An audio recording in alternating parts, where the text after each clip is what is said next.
जय श्री राम। श्री रामचरितमानस के बालकांड के दोहा नंबर 125 से आगे। चौपाई। तेहि आश्रम ही मदन जब गयऊ, निज माया बसंत निर्मयऊ, कुसुमित विविध बिटप बहु रंगा, कूजहि कोकिल गुंजहि भृंगा। जब कामदेव उस आश्रम में गया तब उसने अपनी माया से वहां वसंत ऋतु को उत्पन्न किया। तरह तरह के वृक्षों पर रंग बिरंगे फूल खिल गए, उन पर कोयलें कूकने लगी और भौरे गुंजार करने लगे। चली सुहावनी त्रिविध बयारी, काम कृसानु बढ़ाव निहारी, रंभा दिक सुर नारी नबीना, सकल असमसर कला प्रवीणा।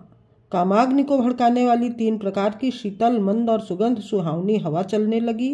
रंभा आदि नवयुवती देवांगनाएं जो सब की सब काम कला में निपुण थीं, करहि गान बहुतान तरंगा, बहुविधि क्रीड़हि पानी पतंगा, देखि सहाय मदन हर्षाना, कीन्हिस पुनि प्रपंच विधि नाना। वे बहुत प्रकार की तानों की तरंग के साथ गाने लगी और हाथ में गेंद लेकर नाना प्रकार के खेल खेलने लगी।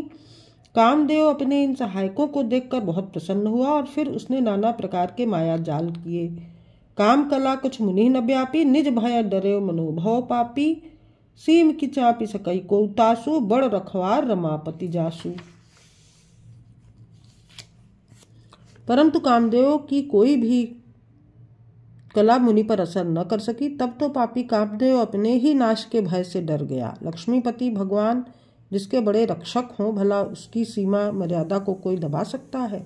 दोहा। सहित सहाय सभी तति मानी, हारी मन मैन, गहे सिजाई मुनि चरण, तब कहि सुठी आरत बैन। तब अपने सहायकों समेत कामदेव ने बहुत डर कर और अपने मन में हार मानकर बहुत ही आर्त दीन वचन कहते हुए मुनि के चरणों को जा पकड़ा। भयउ न नारद मन कछु रोषा, कहि प्रिय वचन काम परितोषा, नाई चरण सिरु आय सुपाई, गयउ मदन तब सहित सहाई। नारद जी के मन में कुछ भी क्रोध न आया। उन्होंने प्रिय वचन कहकर कामदेव का समाधान किया। तब मुनि के चरणों में सिर नवाकर उनकी आज्ञा पाकर कामदेव अपने सहायकों सहित लौट गया। मुनि सुशीलता आपनि करनी, सुरपति सभा जाई सब बरनी, सुनि सब के मन अचरजु आवा, मुनि ही प्रसन्न से हरिहि सिर नावा। देवराजेंद्र की सभा में जाकर उसने मुनि की सुशीलता और अपनी करतूत सब कही, जिसे सुनकर सबके मन में आश्चर्य हुआ और उन्होंने मुनि की बड़ाई करके श्रीहरि को सिर नवाया। तब नारद गवने शिव पाही, जिता काम अहिमित मन माही, मार चरित शंकर ही सुनाए, अति प्रिय जानी महेश सिखाए।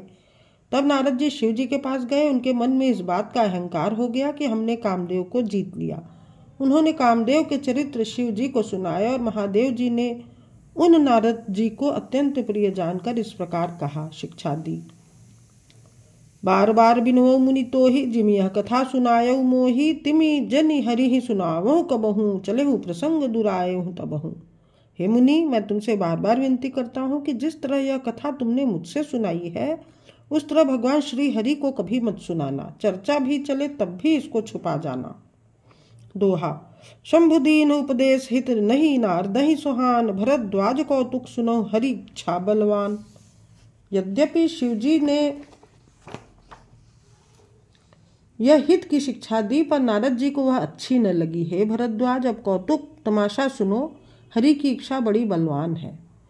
राम कीन्ह चाहहि सोई होई, करय अन्यथा अस नहीं कोई, शंभु बचन मुनि मन नहीं भाए, तब बिरंच के लोक सिधाए। श्री रामचंद्र जी जो करना चाहते हैं वही होता है, ऐसा कोई नहीं जो उसके विरुद्ध कर सके। श्री शिव जी के वचन नारद जी के मन को अच्छे नहीं लगे। तब वे वहां से ब्रह्मलोक को चल दिए। एक बार करतल बरबीना, गावत हरि गुण गान प्रबीना, क्षीर सिंधु गवने मुनिनाथा, जह बस श्रीनिवास श्रुति माथा। एक बार गान विद्या में निपुण मुनिनाथ नारद जी हाथ में सुंदर वीणा लिए हरि गुण गाते हुए क्षीर सागर को गए, जहाँ वेदों के मस्तक स्वरूप मूर्तिमान वेदांत तत्व लक्ष्मी निवास भगवान नारायण रहते हैं। हर्ष मिले उठि रमा निकेता, बैठे आसन ऋषि समेता, बोले बिहस चराचर राया, बहुते दिनन कीन्हि मुनि दाया। रमा निवास भगवान उठकर बड़े आनंद से उनसे मिले और ऋषि नारद जी के साथ आसन पर बैठ गए। चराचर के स्वामी भगवान हंसकर बोले, हे मुनि, आज आपने बहुत दिनों बाद दया की। कामचरित नारद सब भाखेत, यद्यपि प्रथम बरज शिव राखेत, अति प्रचंड रघुपति कै माया, जेहिन मोह असको जग जाया। यद्यपि श्री शिव जी ने उन्हें पहले से ही बरज रखा था, मना कर रखा था, तो भी नारद जी ने कामदेव का सारा चरित्र भगवान को कह सुनाया। श्री रघुनाथ जी की माया बड़ी ही प्रबल है, जगत में ऐसा कौन जन्मा है जिसे वह मोहित न कर दे। दोहा। रूख बदन करि बचन मृदु, बोले श्री भगवान, तुम्हारे सुमिरन ते मिटही मोह मार मदमान। भगवान रूखा मुंह करके कोमल वचन बोले, हे मुनिराज, आपका स्मरण करने से दूसरों के मोह, काम, मद और अभिमान मिट जाते हैं, फिर आपके लिए तो कहना ही क्या है। सुन मुनि मोह होई मन ताके, ज्ञान विराग हृदय नहीं जाके, ब्रह्मचर्य व्रत रतमति धीरा, तुम्हें की करहि मनोभव पीरा। हे मुनि सुनिए, मोह तो उसके मन में होता है जिसके हृदय में ज्ञान वैराग्य नहीं है। आप तो ब्रह्मचर्य व्रत में तत्पर और बड़े धीर बुद्धि हैं, भला कहीं आपको भी कामदेव सता सकता है।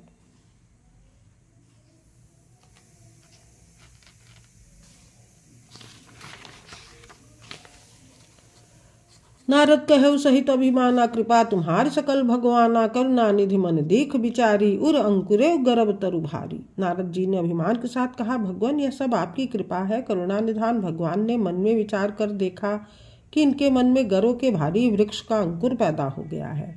बेग सो मैं डारी हूँ उखारी, पन हमार सेवक हितकारी, मुनकर हित मम कौतुक होई, अवश्य उपाय कर अभी मैं सोई। मैं उसे तुरंत ही उखाड़ फेंकूंगा, क्योंकि सेवकों का हित करना ही हमारा प्रण है। मैं अवश्य ही वह उपाय करूंगा जिससे मुनि का कल्याण और मेरा खेल हो। तब नारद हरिपद सिर नाई, चले हृदय अहमिति अधिकाई, श्रीपति निज माया तब प्रेरी, सुनहु कठिन करनी तेहि केरी। तब नारद जी भगवान के चरणों में सिर नवाकर चले, उनके हृदय में अभिमान और भी बढ़ गया। तब लक्ष्मीपति भगवान ने अपनी माया को प्रेरित किया, अब उसकी कठिन करनी सुनो। दोहा। बिरचे मगमहु नगर तेहि, सत जोजन विस्तार, श्री निवासपुर ते अधिक रचना विविध प्रकार।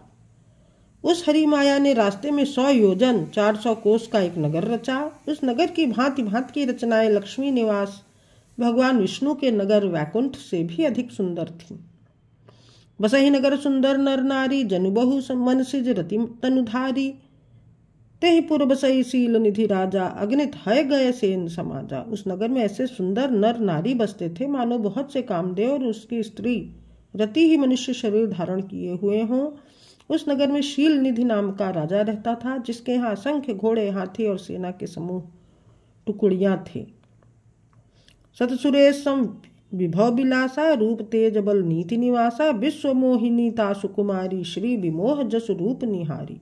उसका वैभव और विलास 100 इंद्रों के समान था। वह रूप, तेज, बल और नीत का घर था। उसके विश्व मोहिनी नाम की एक ऐसी रूपवती कन्या थी जिसके रूप को देखकर लक्ष्मी जी भी मोहित हो जाए। सोई हरि माया सब गुण खानी, शोभा तास की जाई बखानी, करई स्वयंवर सो नृप बाला, आए तह अगणित महिपाला। वह सब गुणों की खान भगवान की माया ही थी। उसकी शोभा का वर्णन कैसे किया जा सकता है। वह राजकुमारी स्वयंवर करना चाहती थी, इससे वहां अगणित राजा आए हुए थे। मुनि कौतुकी नगर तेहि गयऊ, पुरबासिन सब पूछत भयऊ, सुनि सब चरित भूप गृह आए, करि पूजा नृप मुनि बैठाए। खिलवाड़ी मुनि नारद जी उस नगर में गए और नगरवासियों से उन्होंने सब हाल पूछा। सब समाचार सुनकर वे राजा के महल में आए। राजा ने पूजा करके मुनि को आसन पर बैठाया। दोहा। आनि दिखाई नारदही, भूपति राजकुमार, कहौ नाथ गुण दोष सब एहि के हृदय विचार। फिर राजा ने राजकुमारी को लाकर नारद जी को दिखलाया और पूछा कि हे नाथ, आप अपने हृदय में विचार कर इसके सब गुण और दोष कहिए। दोहा नंबर 130। जय श्री राम।